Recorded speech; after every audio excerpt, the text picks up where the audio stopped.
पढ़ता पढ़ता उम्र बीत गले हो, कहिया करबा नौकरिया। पढ़ता पढ़ता उम्र बीत गले हो, कहिया करबा नौकरिया।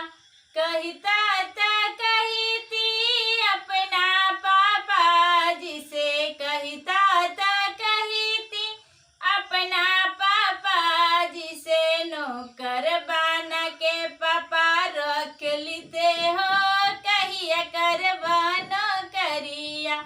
नौकर बना के पापा रख लेते हो, कहिया करबा नौकरिया। पढ़ता पढ़ता उम्र बीत गले हो, कहिया करबा नौकरिया।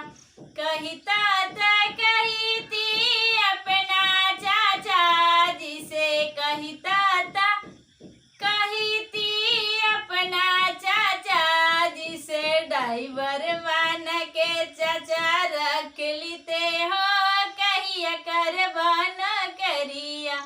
ड्राइवर बन के चाचा रख लेते हो, कहिया करबा नौकरिया।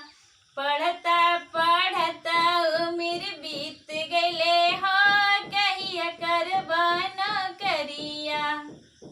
तो कमेंट करके बताइएगा कि मेरा गीत कैसा लगा। आप लोग वॉच ज़्यादा करते हैं और सब्सक्राइब नहीं करते हैं। अभी भी आप लोग सब्सक्राइब नहीं करते हैं तो सब्सक्राइब कर लीजिए प्लीज़ दोस्त, ये आपका चैनल है, सब्सक्राइब करके सपोर्ट कीजिए।